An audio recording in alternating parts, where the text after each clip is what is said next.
За сайн байцгаана уу? Та бүхэнд өдрийн мэнд. За өнөөдөр стоксын зах зээл гэж яг юу юм бэ гэдгийг энгийн ойлгомжтой өөрийнхөө ойлгож байгаач та бүхэнд хүргэх гэж оролдъё. За хөрөнгөний зах зээл тэр дундаа стокс буюу үнэ цаасны зах зээл гэж яг юу юм гэдэг нь болохоор үнэ цаасыг худалдаа авах, худалдах, солилцох эсвэл барьцаалах замаар үнэ цаасны эргэлтийг зохицуулах дэлхийн хэмжээний санхүүгийн зах зээл гэж ойлгож болно. За хөрөнгөний зах зээл дээр ер нь бол маш олон төрлийн зүйлүүд арилжаалагдж байгаа. За тэр нь бол үрийн бичиг, за хувьцаа, за дээрэс нь бонд ч гэдэг юм уу тийм маш олон хэлбэрийн үнэ цааснууд байж болдог. За 1611 онд бол Амстердам хотод анхны хөрөнгөний бирж ажиллаж эхэлсэн байна. За олон улстай. За өнөөгийн энэ зах зээлийн санхүүгийн хэлбэрт шилжихэд бол анх 1792 оны 5 сард Нью-Йорк хотод энэ үйл ажиллагаа яг энэ хөрөнгөний зах зээлийн үйл ажиллагаа эхэлсэн гэж үздэг юм байна. За Монгол улсын хувьд ярих юм бол төвлөрсөн төлөвлөгөөд эдийн засгаас зах зээлийн эдийн засаг шилжилтийн түүхэн үед Монгол засгийн газраас 91 оны 1 сарын 18-ны өдрийн 22 тогтоол гаргасан. За тухайн тогтоолоор бол өмч хөвчлөлийн ажлыг эхлүүлэх, цаашид үнэ цаасны зах зээлийг хөгжүүлэх зорилгоор Монголын хөрөнгөний биржийг бол үүсгэн байгуулсан байх нэ. Тэгэхээр бид нараас энэ салбарыг сонирхдаг хүмүүсийн хувьд энэ тоон яг он цагийн дарааллыг бол маш сайн бас мэдчих хэрэгтэй ах юмыг айгүй суурьтай судлах хэрэгтэй гэж ер нь бол хувьтай боддог. За 92 оны 2 сарын 7-нд бол үнэ цаасны авдагч зах зээлийн арилжаа явагдсан. За засгийн газрын өмч хөвчлийн бодлогын хүрээнд 472 улсын үйлдвэрийн газрыг хувьцаат компани хэлбэр хэрэгжүүлээд нийт 8.2 тэрбум төгрөгийн үнэлгээ бүхий 96.1 сая тонн шиг хувьцааг Монголын хөрөнгөний биржээр дамжуулаад иргэдэд хөрөнгө оруулалтын эрхийн бичгээр эзэмшүүлсэн гинэ. За та бүхэн нөгөө санаж байгаатай цэнхрийн тасалбар гэл манай ээж аав үед хүртэл байсан. Тэгээ намайг жоохон багт манай авдарт ингээд нэг юм цэнхэр өнгөтэй, ягаан өнгөтэй яг ордер шиг тийм том хэлбэртэй. Ингээд гэлтгандаг ийм соёмбон цагаан мөнгөн дээр байдаг тийм цагаан тийм цаастай. Тухайд би бол цаас л гэж ярьж байгаа. Соёмбон тийм өнгөт тэмдэгтэй тийм нэг юм байдаг гэсэн. Ээж ингээд далт хийждэг. Тэгэд би энэ юу юм бол амар сонирхол тэнгууд ээж наа чи хэрэгтэй гэл ингээд цааш нь ингээд бичиг баримтанд хадгалдаг тийм нэг юм байсан. Гэхдээ тэрийг бол яг эзэмшүүлсэн байх нэ. За тухайн үедээ 52 орчим хувь буюу 1.2 сая хүнийг хувьцаа эзэмшиж болгосон байх. За хүн амынхаа хувьд за үнэ цаас гэж юу вэ гэхээр ерөнхийдөө бол засгийн газар болон бусад эрх бүхий этгээдээс гаргасан үрийн бичиг, за бонд, хувьцаа, компани бүх төрлийн хувьцаа гэж болно. Компани гаргасан эсвэл гаргахаар санал болгож хувьцааг худалдаж авах эрхийн бичгүүд, за хөрөнгө оруулалтын сангийн хувьцаа зэргийг нийтэд нь үнэ цаас гэж нэрлэж байгаа. За өөрөөр хэлбэл үнэ цаас гэдэг нь таныг тодорхой хэмжээний хөрөнгө оруулалт хийсэн гэдгийг баталж байгаа тийм баримт бичгийг үнэ цаас гэж нэрлэж байгаа нэ. Гэрчлэх баримт бичгийг хэлж байгаа. За ер нь бол үнэ цаасны хувьд банкны хадгаламжийг бодвол ашиг эрсдлийн түвшин харьцангуй өндөр бөгөөд худалдах, бэлэглэх зэргээр бусдад шилжүүлэх боломжтой байдаг. За манай улсад үнэ цаасны зах зээл бонд болон хувьцаа гэсэн хоёр төрлийн үнэ цаас арилжаалагддаг байна.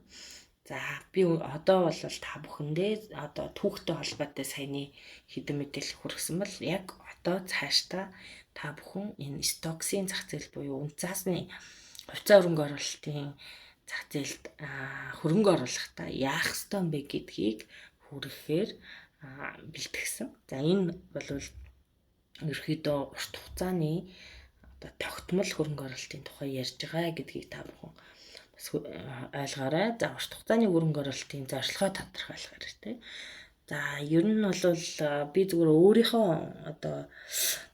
туршлагаас гэдэг юм энэ хугацаанд ингээд олж авсан зүйлээ ярих юм бол хүн тодорхой нэг зорилгоо уртын, богны, дундын гэж хуваагаад за ялангуяа одоо энэ хөрөнгө оруулалтын зорилгоо хуваагаад за дансаа буюу балансаа бас тэгж хуваагаад тодорхой зорилготойгоор тогтмол тасралтгүй гэдэг баримтлалтай хийж чадах юм бол тодорхой хугацааны дараа жил юм уу 2 жил магадгүй 3 жил магадгүй 5 жилийн дараа бол таны амьдралд бодит ашиг өгөөж гэдэг зүйлийг бий болгох боломжтой гэдгийг өөрөө бол би мэдэрсэн гэж ойлгож байна. За гэхдээ үүний хажуугаар хугацаагаа тодорхойлоод хөрөнгө оруулалтын зорилгоо тодорхойлоод ингээд хийгээд явж хахад эрсдэл гэдэг юм бас байдаг шүү. Тэрийг бол анханасаа энэ салбар руу орохоос өмнө өөрөө одоо сэтгэл зүйн хувьд болон санхүү мөнгөний хувьд зөв тодорхойлж зөв одоо хуваарлт хийж ингээд ороорой гэсэн үг. За урт хугацааны хөрөнгө оруулалтыг сонгох юм бол мэдээж одоо өгөөж нь арай өндөр байх магадлал нь судалгаагаар нотлогдсон байдаг. За хэрвээ та цөөн жилийн дараа хөрөнгө оруулалтаа буцаах шаардлагатай бол за хувьцааны зах зээлээс илүү эрсдэл багтай хөрөнгө оруулалтыг бодож одоо сонгоорой.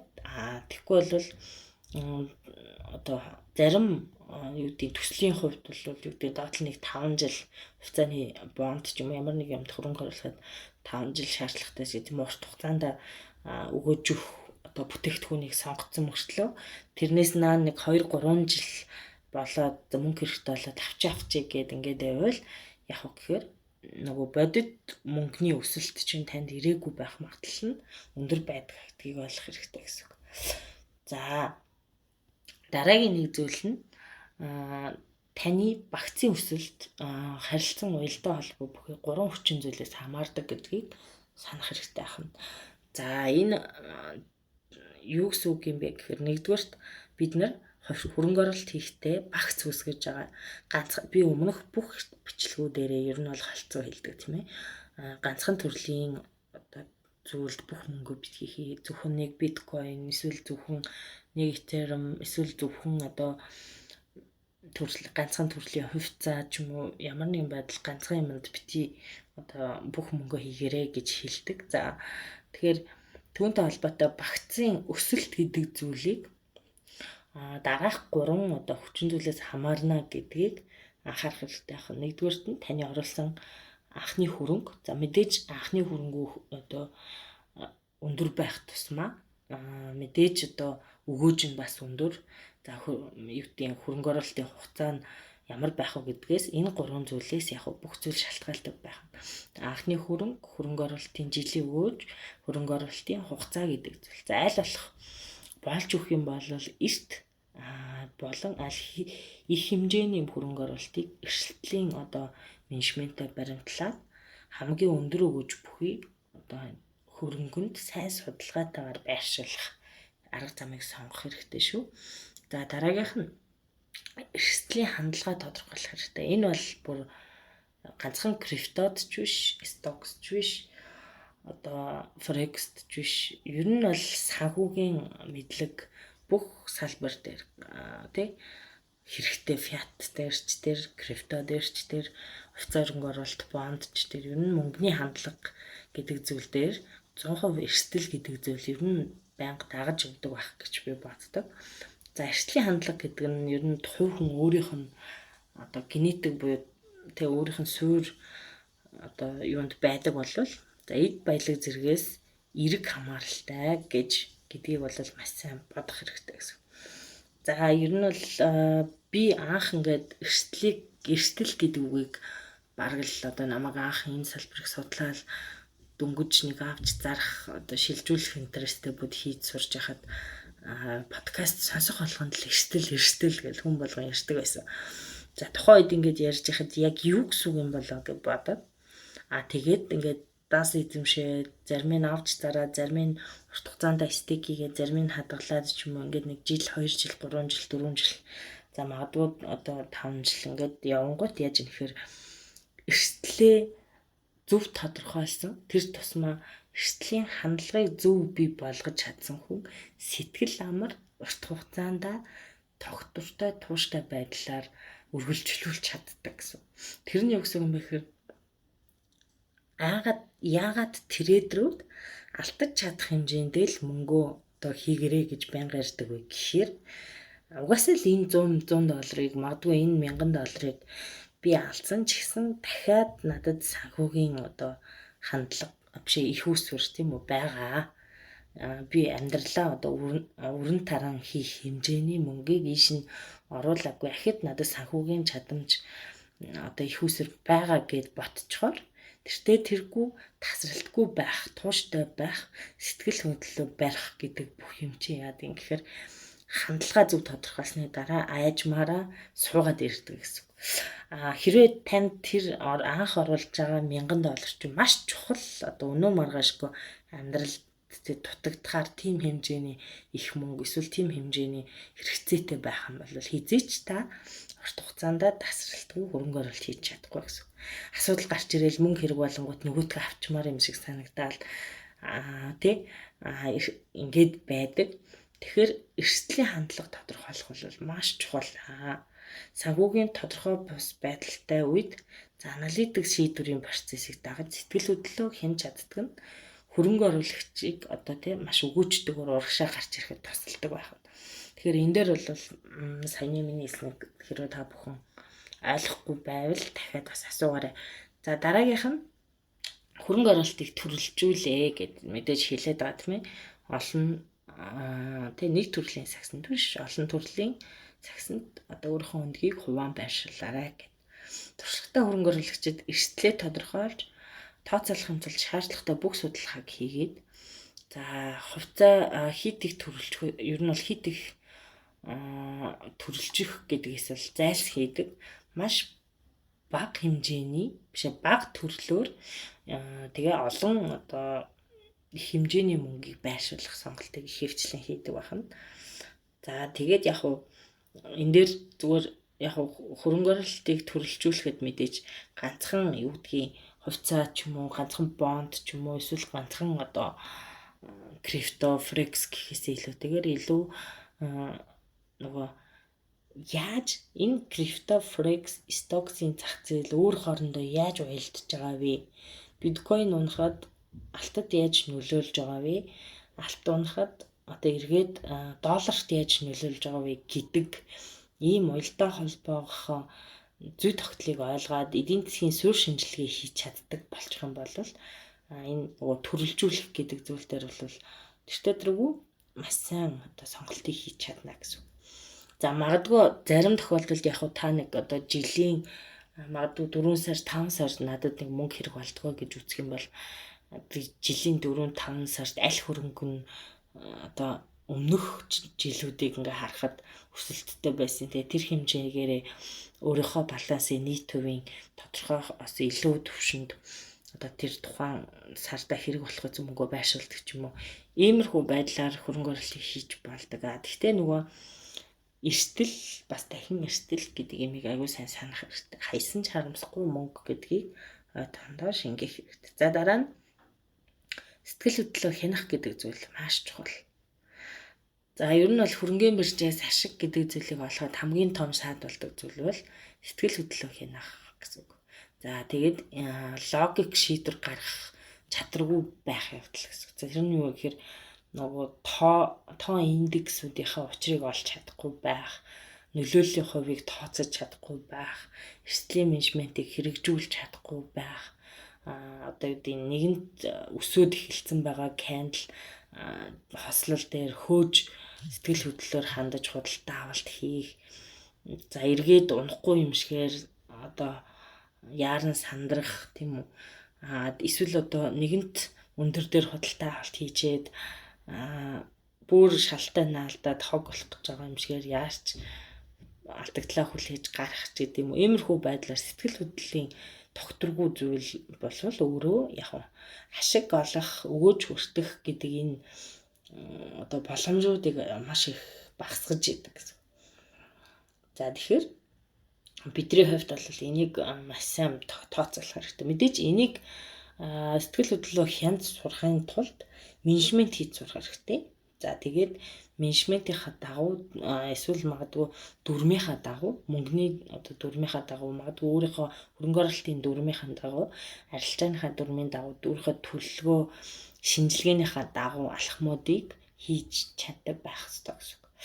За энэ дээр зүгээр яг сэтгэл хөдлөлөө хянах гэдэг дээр би та бүхэнд өөрийнхөө зүгээр хэрэгжүүлдэг юм ингээд хэлээд өгч. Надад би бол одоо юу гэдэг цэвэр айхтар санхүүгийн салбарын хүн биш. Зүгээр ингээд практик зүйлээс харж агаад хэрвээ та мөнгөнийхөө их усрыг зөв буюу одоо тэр хөрөнгө оруулалтыг төрөлжүүлэхээс гадна эрсдлийн хандлага гэдэг байгаа энэ зүйлийг зөв тодорхойлоод анханасаа би ер нь тэ эрсдлийн хандлага зөв тодорхойлоод зөв хуваарлалтаа хийчих юм бол сэтгэл хөдлөлөө хянахад танд илүү амар болчихдог гэсэн үг. За зэрэгтэй энэ мөнгийг би бол тэгж боддогс ингээд айгүй уналт ороод миний дансныг 50-аас 60% руу ч юм уу унжсэн үе надад байгаа. Бүр ингээд юу чгүй хаосрох гэж юм шиг тийм мэдрэмж төрөөд тэгээд маш том төлөвлөгөөтэй байсан. Тухайн төлөвлөгөө маань ингээ хугацаанд төгссөн байж идэг тий. Гэтэл нөгөө мөнгө маань одоо баланс маань 50-аас бага хувийн алдагдал үүссэн ч юм уу. Иймэрхүү байдал бол надад зөндөө байсан. Тэгээд тухайд юу гэж боддог вэ? За дахиад нэг 5 жил ч юм уу байх болоход энэ мөнгө байхгүйсэн ч би өөрөө өөр одоо санхүүгийн их усрээр амьдралынхаа асуудлыг шийдэх боломжтой гэдэг тэр 2 дахь 3 дахь вариантуудыг төлөвлөж хэрэгжүүлэх боломжоо ингээд гаргаж ирж чад өөрийгөө тайвшруулаад за ер нь бол хүлээх хэрэгтэй. Нэгэнт одоо 60 50-аас дээш хувийн алдагдал хүлээсэн юм чинь ингээд төвчээрстэйгэр хүлээсэн. За тэгээд яг юм эцсийн дүндээ мэдээж зах зээлс хэрэгэх үед нь хөдөлгөөн тий арга хэмжээнүүдийг авсан гэсэн үг. Ер нь бол би өмнөх юм дээр ч гэсэн хэлсэн. Та их мөнгөн дээр менеж хийж чадах. Бага мөнгөн дээр менеж хийж чадахгүй бол их мөнгөн дээр ч юм уу адил менеж хийж чадахгүй. Бага мөнгийг одоо юу гэдэг маш хямгтай зарцуулж хадгалж хуримтлуулж чадахгүй бол их мөнгийг ч юм уу адил хямгтай зарцуулж хуримтлуулж хадгалж чадахгүй. Тэгэхээр яг энэтэй адилхан мөнгийг ер нь бол нөгөө их бага гэхээсээ илүүтэйгээр маш сайн менеж хийж сурах хэрэгтэй. Тэгээд зах зээлээс судал тэгээд альва юмд жоохон уйлж суурьтай ханд тэгээд суур шинжилгээг крипто дээрч тэр форекс дээрч тэр аль салбар дээр хийж сур. За тэгээ ер нь бол би хэлий ганцхан одоо coin токен гэхээсээ илүүтэйгээр хувьцаа хөрөнгө оруулалт тий магадгүй бонд ч гэдэм юм уу маш сайн судалгаатай өөр бүтээгдэхүүнүүдийг бас оролдож үзэх хэрэгтэй. За тэгээд системтэй дүн шинжилгээ гэдэг бол хамгийн чухал. Ямар ч юу гэдгийг одоо системгүйгээр ур суурь байхгүй суурь шинжилгээгүйгээр дүн шинжилгээ хийчихэд тэгээд зөвхөн одоо фэйсбүүкээр явж байгаа цуу яриа таамаглал тэр зүйлээр одоо шийдвэр гаргах юм бол бас өрөөсгөл байдаг. Гэхдээ мэдээж нөлөөллийн хувийг өөрөө тааруулах хэрэгтэй. Суурь шинжилгээний нөлөөллийн хувь ямар юм магадгүй одоо фейсээр явж байгаа гинтийн тэр таамаглал те хүмүүсийн сэтгэл хөдлөлөөр хийгдэж байгаа нөхцөл байдал энэ зах зээлд хэр нөлөөлөхөөр ингэдэг тэр нөлөөллийг сайн тооцож чадах юм бол зөв одоо сэтгэл хөдлөлийг хянаж за магадгүй оновчтой үед шийдвэр гаргахад танд туслана гэсэн. Тийм болохоор за ямар ч хэлсэн та бүхэн өнөөдрийн бичлэгээр стокс за ялангуяа хөрөнгийн үн цаасны зах зээлийн тухай товчхон мэдээлэлтэй болсон баг. За дараагийн одоо бол би крипто болон хувьцааны хөрөнгө оруулалтын үндсэн ялгаануудыг ер нь хэлж өгнө. За энэ бол одоо би санаанаас зохиож ярихгүй яг л нөгөө ном тохиомол дээр ямар гэдгүү орчуулгын олон улсын одоо биржүүд олон улсын актемууд хэрхэн авч үздэг үү тэр бүх зүйлийг уншиж судлаад орчуулад тэгээд өөртөө бас тохиолж исэн кейсүүдэд оруулаад энэ сэдвийн тухай та бүхэнтэй хуваалцсанаа. Тэгээд бүгдэнд нь амжилт хүсье. Дараагийн бичлэгээр уулзалтаа баяртай. За тэгээд бас нэг асуулт байсан тэр нь юу гэхээр ашиг алдагдлыг яаж тооцдог юм бэ гэж надаас нэг хүн асуусан. За тэр тухай бичлэг бол дараа эх 7 хоногт 3 зааж өнөөдөр чинь 3 хоногийн дараа юм байна. 3 хоногийн дараа эрсдлийг ашиг алдагдлыг яаж тооцох юм бэ гэдэг талаар бас та бүхэнд мэдээлэл хүргэнэ. За өөрийнхөө бас тэмдэглэл хөтэлдэг нэг Excel хүснэгт байгаа. За тэр хүснэгтийг бас танилцуулъя гэж бодсон. Тэгээ хэрвээ та нар шаардлагатай бол тэр хүснэгтийг надаас аваад туршиж үзэж болно. Тэр бол миний өөрийн одоо зүгээр өөртөө зориулж бүтээсэн хийсэн гэх юм одоо өөрийн тэмдэглэгээ гэж ойлгож болно. За тэгээд та бүхэнд амжилт хүсье. Баярлалаа.